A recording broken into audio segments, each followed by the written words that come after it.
Hello ಬನ್ನಿ.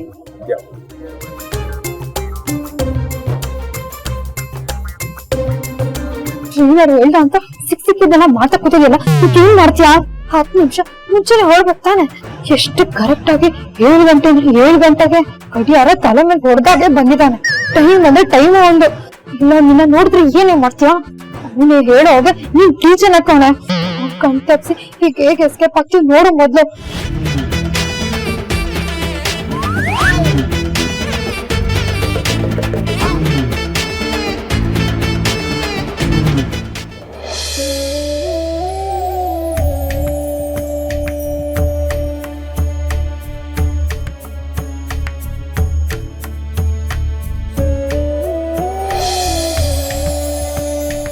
ಎಲ್ಲಿ ಹೋದ್ರು ನೀ ನನ್ ಕೈ ಬಿಡಲ್ಲ ಅನ್ನೋ ಗ್ಯಾರಂಟಿ ನನ್ಗೆ.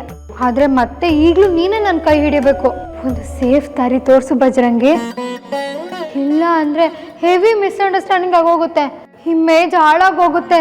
ಅಲ್ಲ ಅವ್ನೇನಾದ್ರೂ ನೋಡಿದ್ರೆ ನಾನೇ ಅವ್ನ ಹಿಂದೆ ಹುಚ್ಚಿ ತರ ಸುತ್ತಾ ಇದ್ದೀನಿ, ಎಲ್ಲ ಕಡೆ ಫಾಲೋ ಮಾಡ್ತಿದ್ದೀನಿ ಅಂದ್ಕೊಳಲ್ವಾ? ನಿಜ ಹೇಳ್ಬೇಕು ಅಂದ್ರೆ ಲವ್ ಅಲ್ಲಿ ಯಾವಾಗ್ಲೂ ಹಿಂದೆ ಸುತ್ತೋದು ಹುಡುಗರು ಮಾತ್ರ. ಸಿಂಗಲ್ ಆಗಿರೋ ನನ್ನಂತ ಬ್ಯೂಟಿಫುಲ್ ಹುಡುಗಿನೇ ಹುಡುಗನಿಂದ ಬಿದ್ದಿದ್ದಾಳೆ ಅಂದ್ರೆ ಯಾವ ಲೆವೆಲ್ಗೆ ನಮ್ ಇಮೇಜ್ ಹಾಳಾಗಲ್ಲ ಹೇಳು? ಅದು ಅಲ್ಲದೆ ಅವನನ್ನ ಪೊರ್ಕೆ ಕಡ್ಡಿ ಅಂತ ಕರೆದು 2 ದಿನದಲ್ಲಿ ನಾನಿಲ್ಲಿ ಹಾಜರಾಗಿದ್ದೀನಿ ಅಂದ್ರೆ ಅವನ್ಗೆ ಪಕ್ಕ ಡೌಟ್ ಬರುತ್ತೆ. ಸೀರಿಯಲ್ ಹೀರೋಯಿನ್ಗೆ 10 ದಿಕ್ಕುಗಳಲ್ಲೂ ಸಮಸ್ಯೆ ಸುತ್ಕೊಳ್ಳೋ ತರ ನನ್ಗೂ ಬೇಜಾನ್ ಪ್ರಾಬ್ಲಮ್ಸ್ ಎಲ್ಲ ಒಟ್ಟಿಗೆ ಅಟ್ಕಾಯಿಸ್ಕೊಂಡ್ಬಿಟ್ಟಿದೆ. ಇಂಥ ಒಂದು ಧರ್ಮ ಸಂಕಟ ಬರ್ಬರ ದುರ್ವಿಧಿಯಿಂದ ನೀನೇ ಕಾಪಾಡ್ಬೇಕು ಬಜರಂಗಿ.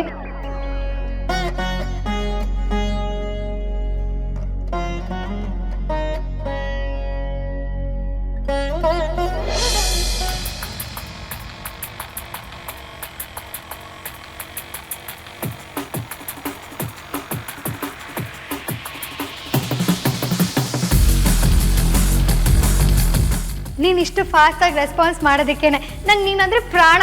ಬೆಸ್ಟ್ ದೇವರು ಅಂದ್ರೆ ಅದು ನೀನೆ. ಇದು ಒಳ್ಳೆ ಚಾನ್ಸ್ ನನಗೆ. ಸುಳ್ಳೆ ಪುಳ್ಳೆ ಫುಲ್ ಕಾನ್ಸಂಟ್ರೇಷನ್ ಅಲ್ಲಿ ವರ್ಕೌಟ್ ಮಾಡ್ತಿರ್ತಾನೆ. ಈ ಟೈಮಲ್ಲಿ ಎಸ್ಕೇಪ್ ಆದ್ರೆ ಅವನಿಗೆ ಗೊತ್ತಾಗಲ್ಲ. Thank you Bajrangi.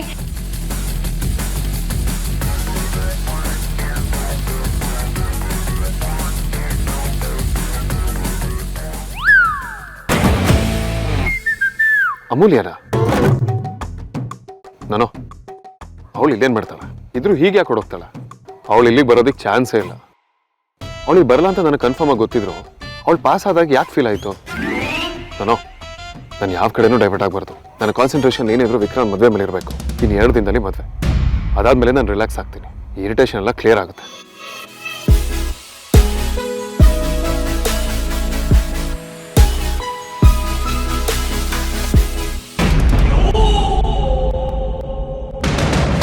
ಹಾಯ್ ಅಜ್ಜಿ.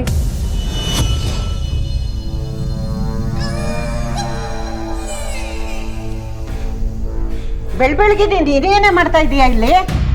ಯಾಕಜ್ಜಿ ಹಾಗೆ ಕೇಳ್ತಿದ್ದೀರಾ? ಮನೇಲಿ ಮದುವೆ ಪ್ರಿಪ್ರೇಷನ್ ನಡೀತಿದ್ರೆ ನಾನು ಬರಲೇಬೇಕಲ್ವಾ? ಬರಬೇಕಾದವ್ರೆ ಬರೋಕೆ ಹೋಗ್ತಿಲ್ಲ, ನೀನು ಬಂದು ಏನು ಪ್ರಯೋಜನ? ಅಜ್ಜಿ ಏನಂದ್ರಿ? ಸರಿಯಾಗಿ ಕೇಳಿಸ್ಲಿಲ್ಲ. ಮದುವೆ ಕಾರ್ಯಕ್ರಮ ಶುರುವಾಗಿದೆ, ಮಾಡೋದಕ್ಕೆ ತುಂಬ ಕೆಲಸ ಇದೆ. ನಿನಗೆ ಹೇಳಿದ್ದನ್ನೇ ಹೇಳ್ತಾ ಕೂರೋಕ್ಕೆ ನನಗೆ ಟೈಮ್ ಇಲ್ಲ.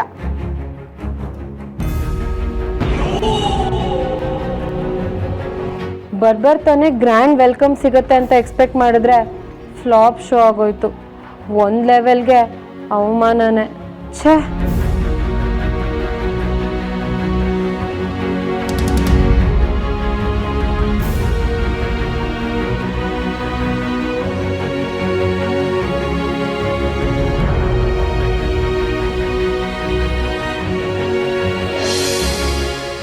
ಸಾಹಿತ್ಯ ಯಾವಾಗ ಬಂದೆ? ಈಗ ತಾನೇ ಬಂದೆ ಅತ್ತೆ. ಈಗ ತಾನೇ ಬಂದವಳು ಹೇಗಿರಬೇಕು? ನೀನು ನೋಡಿದ್ರೆ ಇಷ್ಟೊಂದು ಡಲ್ಲಾಗಿದೆಯಾ? ಏನಿಲ್ಲ ಅತ್ತೆ, ಐ ಆಮ್ ಆಲ್ ರೈಟ್. ನೀನು ಹೇಗಿದ್ರೆ ನಮ್ಮ ಕೆಲಸ ಆದ ಹಾಗೇನೆ. ಆಫೀಸ್ನಲ್ಲಿ ಜೋರಾಗಿರ್ತೀಯ ಅಂತ ಕೇಳಿದ್ದೀನಿ. ಅದನ್ನೇ ಯೂಸ್ ಮಾಡಿಕೊಂಡು ಅವನಿಗೆ ನಿನ್ನ ಮೇಲೆ ಸ್ವಲ್ಪನಾದರೂ ಸಾಫ್ಟ್ ಕಾರ್ನರ್ ಬರೋ ಥರ ಮಾಡೋದಲ್ವಾ? ಅದು ನಿನ್ನಿಂದ ಆಗ್ತಿಲ್ಲ. ಅತ್ತೆ ಪ್ಲೀಸ್ ಹಾಗೆ ಹೇಳಬೇಡಿ. ಹುಡುಗಿರಂದ್ರೇ ಆಗಲ್ಲ ಅಂತ ಹೇಳೋ ನಿಮ್ಮ ಮಗನ್ನ ನಾನು ಹೇಗೆ ಹೋಲಿಸ್ಕೊಂಡ್ಲಿ? ನಾನೇನು ಮೇನಕೆನಾ?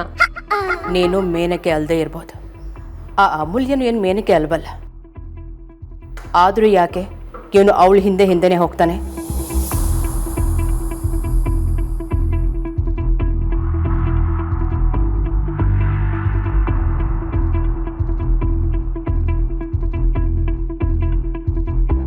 ವಿಕಿ, ಬಾಯ್ಲಿ. ಯಾವ ಕಡೆ ಹೊರಟೆ? ನಾನು ಮಾರ್ಕೆಟ್ಗೆ ಅಲ್ಲ ಪಬ್ಗೆ. ಸೀರಿಯಸ್ಲಿ? ಸುಮ್ಮನೆ ಸುಳ್ಳು ಹೇಳಬೇಡ. ನೀನು ಆರ್ತಿನ ನೋಡೋಕ್ಕೆ ಅವಳ ಮನೆಗೆ ಹೋಗ್ತಿದ್ಯಾ ಅಂತ ನನಗೆ ಚೆನ್ನಾಗಿ ಗೊತ್ತು. ಸೂಪರ್ ಮದರ್ ಇಂಡಿಯಾ, ನೀವು ಎಷ್ಟು ಕರೆಕ್ಟಾಗಿ ಗೆಸ್ ಮಾಡಿದ್ರಿ. ಅವಳ ಮನೆಯಲ್ಲಿ ಚಪ್ರದ ಪೂಜೆ ತಯಾರಿ ನಡೀತಿದೆ. ನೀನು ಹೋದ್ರೂ ಅವಳು ನಿನಗೆ ಸಿಗಲ್ಲ, ಮನೆ ಒಳಗೂ ಬಿಡಲ್ಲ. ಸುಮ್ಮನೆ ವಾಪಸ್ ಹೋಗು. ಬಟ್ ನನಗೆ ಗೊತ್ತು ಮದರ್ ಇಂಡಿಯಾ ಅವ್ರನ್ನ ಹೇಗೆ ಮೀಟ್ ಮಾಡಬೇಕು ಅಂತ. ಅದು ಅಲ್ಲದೆ ಪೂಜೆ ನಮ್ಮ ಮನೇಲಿ ಇನ್ನೂ ಆಗಿಲ್ವಲ್ಲ, ಸೊ ಏನು ಪ್ರಾಬ್ಲಮ್ಮು? ವಿಕ್ಕಿ, ಶಾಸ್ತ್ರದ ಬಗ್ಗೆ ನನಗಿಂತ ನಿನಗೆ ಚೆನ್ನಾಗಿ ಗೊತ್ತಾ? ಯಾವ ವಿಜ್ಞಾನವೂ ಇಲ್ಲದೆ ಮದುವೆ ಚೆನ್ನಾಗಿ ನಡಿಬೇಕು ಅಂದರೆ just go to your room ನಾವು. ಮದರ್ ಇಂಡಿಯಾ ಅಲ್ಲ, ಅದು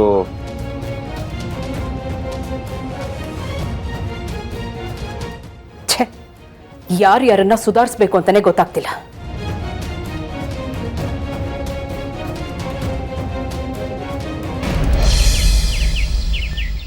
ಏಯ್, ಅದು ನಿನಗೆ ತಿನ್ನಕ್ಕೆಲ್ಲ ಇಟ್ಟಿದ್ದು ಫಂಕ್ಷನ್ಗೆ.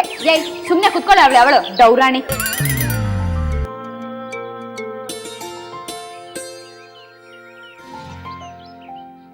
ನೀವೇನು ಟೆನ್ಷನ್ ಮಾಡ್ಕೋಬೇಡಿ, ಇಬ್ಬರು ಮಾರ್ಕೆಟಿಂದ ಒಟ್ಟಿಗೆ ಬರ್ತಿದೆ ಅಂತ ಅಂದ್ಕೊಳ್ತಾರೆ. ನೀವು ಹೋಗುವಾಗ ಬೇರೆ ಗೆಟಪ್ಪಲ್ಲಿದ್ರಿ, ಅದು ಯಾವಾಗ ಚೇಂಜ್ ಮಾಡ್ಕೊಂಡ್ರಿ? ನಾನು ಇಲ್ಲಿಂದ ಹೋಗುವಾಗಲೇ ಈ ಬ್ಯಾಗಲ್ಲಿ ಈ ಬಟ್ಟೆನ ಇಟ್ಕೊಂಡ್ಬಿಟ್ಟಿದ್ದೆ. ಜಿಮ್ಮಲ್ಲೇ ಚೇಂಜ್ ಮಾಡ್ಕೊಂಬಂದೆ. ನಡೀರಿ. ಬಜಾರಿ, ಬೆಳಗ್ಗೆ ನೀನು ಎಲ್ಲಿಗೆ ಹೋಗಿದ್ದೆ? ಒಂದು ಮಾತು ಹೇಳೋದು ಬೇಡ? ನಮಗೆಲ್ಲ ಎಷ್ಟು ಚಿಂತೆ ಆಗಿರುತ್ತೆ ಅಂತ ಸ್ವಲ್ಪ ಯೋಚನೆ ಮಾಡಬೇಕು. ನಿಂಗಂತೂ ಯಾವಾಗಲೂ ಅನುಮಾನನೇ ಪರಿ. ನನ್ನ ಮಕ್ಕಳ ಜೊತೆ ತುಂಬ ಟೈಮ್ ಸ್ಪೆಂಡ್ ಮಾಡಬೇಕು ಅಂದ್ಕೊಂಡಿದ್ದೆ, ಅದಕ್ಕೆ ಬೆಳಿಗ್ಗೆ ಬೇಗನೆ ಹೋಗಿದ್ದೆ. ನನ್ನ ಮುದ್ದು ಅಕ್ಕ. ಹೋಗೆ ಆರ್ತಿ ಅಕ್ಕ, ನನ್ನ ಮುದ್ದು ಅಕ್ಕ. ಬಾರೆ ಕಡೆ ನೀವಿಬ್ರು ಡೌ ಮಾಡೋ ರೇಂಜ್ಗೆ ನಮ್ಮ ಹಳೆ ಟೇಪ್ ರೆಕಾರ್ಡರ್ ರಸ್ತೆ ಬಿಡ್ತಾಳೆ ಅಷ್ಟೇ. ಅಯ್ಯೋ ಸಾಕು, ಸುಮ್ಮನೆ ಇರ್ರೆ. ಈಗ ನೀನು ನಿನಗೇನು ಅನ್ಸೋದೇ ಇಲ್ಲ ಅನ್ನೋ ಥರ ಆಡ್ತಿದ್ಯಲ್ಲ.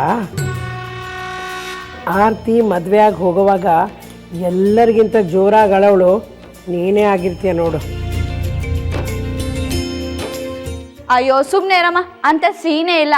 ಹಳೆ ಟೇಪ್ ರೆಕಾರ್ಡರ್ ಹೋಗಾದ್ಮೇಲೆ ಕಿಯೋ ಮಯೋ ಅನ್ನೋ ಸೌಂಡೇ ಇರಲ್ಲ. ನಾವು 3 ಜನ ಆರಾಮಾಗಿರ್ತೀವಿ.